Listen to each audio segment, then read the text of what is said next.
सभी को नमस्कार। मैं रमन शर्मा आप सभी का अपने YouTube चैनल पर स्वागत करता हूं। अगर आप इस चैनल पर नए हैं तो चैनल को सब्सक्राइब करें, वीडियोस को लाइक, कमेंट और शेयर करें। हमारा उद्देश्य है समाज के उन नौजवान साथियों को मुफ्त शिक्षा उपलब्ध करवाना है जो आर्थिक तंगी या अन्य किसी पारिवारिक समस्या के कारण कोचिंग नहीं ले पा रहे हैं। आज हम बोटनी यानी वनस्पति विज्ञान के अंतर्गत बैक्टीरिया, जिसे हम जीवाणु के नाम से जानते हैं, के बारे में अध्ययन करेंगे। मोस्ट इम्पोर्टेंट टॉपिक है। अच्छे से अंत तक वीडियो को देखें और सभी प्रश्नों को याद करें। समय को ज़्यादा खराब न करते हुए आगे बढ़ते हैं। सबसे पहले बात करें जीवाणु यानी बैक्टीरिया की खोज किसने की थी। तो बैक्टीरिया की खोज एंटोनी वान ल्यूवेनहोक ने की थी। कब की थी? 1683 यानी 1683 में की थी। नेक्स्ट, जीवाणु विज्ञान का पिता या फादर ऑफ बैक्टीरियल साइंस किसे कहा जाता है? ल्यूवेनहोक को कहा जाता है। ल्यूवेनहोक ने ही बैक्टीरिया की खोज की थी, इसी को जीवाणु विज्ञान का पिता कहा जाता है। नेक्स्ट क्वेश्चन, बैक्टीरिया नाम का प्रतिपादन 1829 यानी 1829 में एहरनबर्ग ने किया। ल्यूवेनहोक ने तो बैक्टीरिया की खोज की, लेकिन बैक्टीरिया को बैक्टीरिया नाम किसने दिया? तो एहरनबर्ग ने दिया था। कब दिया था? 1829 में दिया था। नेक्स्ट, जीवाणु में क्लोरोफिल नहीं पाया जाता। क्लोरोफिल नहीं पाया जाता है। नेक्स्ट क्वेश्चन की तरफ बढ़ते हैं। सबसे छोटा तथा सबसे प्राचीन एक कोशिकीय जीव कौन सा है? जीवाणु है। क्वेश्चन पूछ सकता है कि सबसे छोटा जीव कौन सा है? जीवाणु यानी बैक्टीरिया होगा। नेक्स्ट पूछ सकता है सबसे प्राचीन एक कोशिकीय जीव कौन सा है? जीवाणु यानी बैक्टीरिया है। नेक्स्ट क्वेश्चन की तरफ बढ़ते हैं। जीवाणु की भित्ति काइटिन की बनी होती है। क्वेश्चन किस प्रकार से पूछेगा? बैक्टीरिया की वाल या जीवाणु की भित्ति, जो जीवाणु या बैक्टीरिया होता है उसकी जो बाहरी परत होती है उसे भित्ति या वाल बोलते हैं। जो उसकी बाहरी दीवार होती है वो किस चीज़ की बनी होती है? काइटिन की बनी होती है। नेक्स्ट, जीवाणु का अध्ययन या स्टडी ऑफ बैक्टीरिया क्या कहलाता है? बैक्टीरियोलॉजी कहलाता है। नेक्स्ट, जीवाणु में जनन, जो बैक्टीरिया के अंदर रिप्रोडक्शन होता है वो किस प्रक्रिया के द्वारा होता है? विखंडन प्रक्रिया के द्वारा होता है। कहने का अर्थ यह है कि एक बैक्टीरिया से दो बैक्टीरिया बन जाएंगे, 2 से 4, 4 से 8, इस तरह से 1 से 2, 2 से 4 बनते बनते बहुत ज़्यादा इनकी संख्या बढ़ जाती है। तो विखंडन प्रक्रिया द्वारा जीवाणु में प्रजनन या जनन होता है। नेक्स्ट, कोलरा के जीवाणु का खोजकर्ता कौन है? रॉबर्ट कोच है। नेक्स्ट, तपेदिक के जीवाणु का खोजकर्ता कौन है? रॉबर्ट कोच है। तपेदिक होती है टीबी, जिसे ट्यूबरक्लोसिस बोला जाता है। इसे क्षय रोग भी कहा जाता है। तो तपेदिक या क्षय रोग या टीबी के जीवाणु या ट्यूबरक्लोसिस के बैक्टीरिया की खोज किसने की थी? रॉबर्ट कोच ने की थी।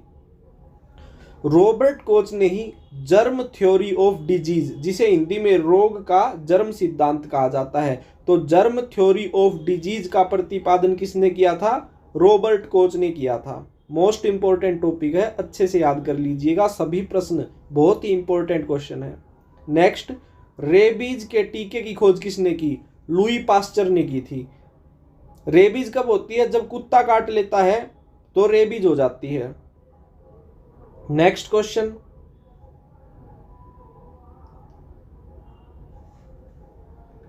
दूध के पास्चुराइजेशन या पास्चुरीकरण, इंग्लिश में पास्चुराइजेशन बोला जाता है, तो दूध के पास्चुराइजेशन की खोजकर्ता कौन है? लुई पास्चर है। लुई पास्चर ने ही रेबीज के टीके की खोज की थी। अब जो दूध का पास्चुराइजेशन होता है या पास्चुरीकरण होता है उसके दो मेथड है। कितने मेथड है? 2 मेथड है। पहला है लो टेम्परेचर होल्डिंग मेथड, यानी LTH शॉर्ट फॉर्म में इसे कह सकते हैं। इसके अंतर्गत क्या होता है? इसके अंदर दूध को 62.8 डिग्री सेल्सियस यानी 62.8 डिग्री सेल्सियस पर 30 मिनट तक यानी आधे घंटे तक गर्म किया जाता है। जो दूसरा मेथड है उसके अंदर क्या होता है? आई टेम्परेचर शॉर्ट टाइम मेथड, या इसे शॉर्ट फॉर्म में HTST कह सकते हैं। इसके अंदर दूध को 71.7 डिग्री सेल्सियस पर 15 सेकंड तक गर्म किया जाता है। अब बात करें कि दूध का पास्चुराइजेशन क्यों किया जाता है। इसका पास्चुराइजेशन इसलिए किया जाता है ताकि दूध को लंबे समय तक सही अवस्था में रखा जा सके, खराब होने से बचाया जा सके। नेक्स्ट क्वेश्चन की तरफ बढ़ते हैं। दूध को दही में परिवर्तित करने वाला जीवाणु कौन सा है? लैक्टोबैसिलस है। लैक्टोबैसिलस एक ऐसा बैक्टीरिया है जो दूध को दही में चेंज कर देता है। आप लोगों ने देखा होगा कि आप लोग रात को दूध को जमाते हैं। दूध को कैसे जमाते हैं? एक बर्तन में दूध को रख के उसके अंदर या तो नींबू निचोड़ देते हैं, या फिर पहले से कोई लस्सी आपके पास रखी होगी, थोड़ी सी लस्सी उसके अंदर डाल देते हैं, तो वो दूध फट जाता है और पूरी रात उसके अंदर क्रिया होती है और सुबह उठ के देखते हैं तो उसके अंदर दही बनी हुई मिलती है। तो दूध को दही में कौन चेंज करता है? लैक्टोबैसिलस बैक्टीरिया चेंज करता है। नेक्स्ट, वायुमंडल में नाइट्रोजन का स्थिरीकरण यानी फिक्सेशन ऑफ नाइट्रोजन। हमारा जो एटमॉस्फेयर है, इस वायुमंडल के अंदर नाइट्रोजन का स्थिरीकरण कौन करता है? एनाबीना और नोस्टोक, ये दो ऐसे बैक्टीरिया हैं जो वायुमंडल के अंदर नाइट्रोजन का स्थिरीकरण करते हैं। अब बात करते हैं कि मिट्टी के अंदर वायुमंडलीय नाइट्रोजन का स्थिरीकरण कौन करता है। तो मिट्टी में वायुमंडलीय नाइट्रोजन का स्थिरीकरण करने वाले जीवाणु है एजेटोबैक्टर, एजोस्पाइरिलम, क्लोस्ट्रीडियम। ये तीन बैक्टीरिया तीनों मिट्टी के अंदर रहते हैं और ये मिट्टी के अंदर वायुमंडलीय नाइट्रोजन का स्थिरीकरण करते हैं। अब बात करते हैं कि पौधे की जड़ में कौन सा बैक्टीरिया नाइट्रोजन का स्थिरीकरण करता है। क्वेश्चन मोस्ट इंपॉर्टेंट है, ये काफी बार एग्जाम्स में पूछा गया है। अगर आपने पहले एग्जाम्स दिए होंगे या आप पहले से एग्जाम की तैयारी कर रहे होंगे तो आपके सामने ये क्वेश्चन कई बार आया होगा। लेग्यूमिनोसी पौधा, ये मटर कुल का एक पौधा होता है, एक प्रकार का मटर ही होता है ये। तो लेग्यूमिनोसी पौधे की जड़ में रहकर वायुमंडलीय नाइट्रोजन का स्थिरीकरण करने वाले जीवाणु कौन है? राइजोबियम और ब्रैडी राइजोबियम है।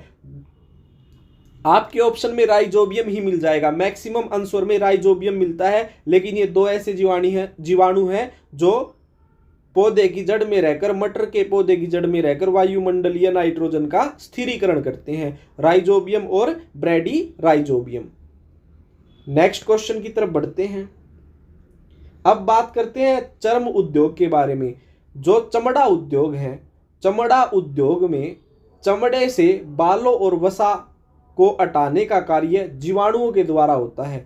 यानी चमड़े का जो उद्योग है, जैसे पर्स बनता है, बेल्ट बनता है, या फिर चमड़े की कोई और चीज बनती है, तो लेदर जब लेके आया जाता है उस उद्योग के अंदर, तो उस चमड़े के ऊपर जानवरों के बाल भी होते हैं, उसके ऊपर उनका फैट भी होता है। तो वो किन के द्वारा हटाया जाता है? ये बैक्टीरिया के द्वारा हटाया जाता है, बाल और उस फैट को। और इस प्रक्रिया को क्या कहा जाता है? चमड़ा कमाना या टैनिंग कहा जाता है। नेक्स्ट, शीत संग्रहगार यानी कोल्ड स्टोरेज में सामग्री का संचय न्यून ताप -10 डिग्री सेल्सियस से -18 डिग्री सेल्सियस पर करते हैं। कहने का अभिप्राय यह है कि कोल्ड स्टोरेज में किसी भी सामान को इकट्ठा किया जाता है, वह किस टेम्परेचर पर किया जाता है? तो वो टेम्परेचर होगा -10 डिग्री सेल्सियस से -18 डिग्री सेल्सियस। नेक्स्ट, जीवाणु जनित मानव रोग कौन कौन से हैं? तो बैक्टीरिया से मानव के शरीर में कौन कौन से रोग होते हैं? वो है गोनोरिया, टीटनेस, प्लेग, डिप्थीरिया, तपेदिक, काली खांसी, निमोनिया, कुष्ठ रोग, टाइफाइड और एजा। ये सभी रोग बैक्टीरिया से फैलते हैं। आपसे क्वेश्चन किस प्रकार से पूछेगा? क्वेश्चन पूछेगा कि निम्नलिखित में से कौन सा रोग जीवाणु जनित या बैक्टीरिया से फैलता है? ऑप्शन में या तो तीन ऑप्शन इनमें से कोई दे देगा, जैसे A option gonorrhoea, B option tetanus, C option plague और डी ऑप्शन उपरोक्त सभी। आपका आंसर होगा उपरोक्त सभी। या फिर एक ऑप्शन में इनमें से कोई एक रोग दे देगा, जैसे काली खांसी।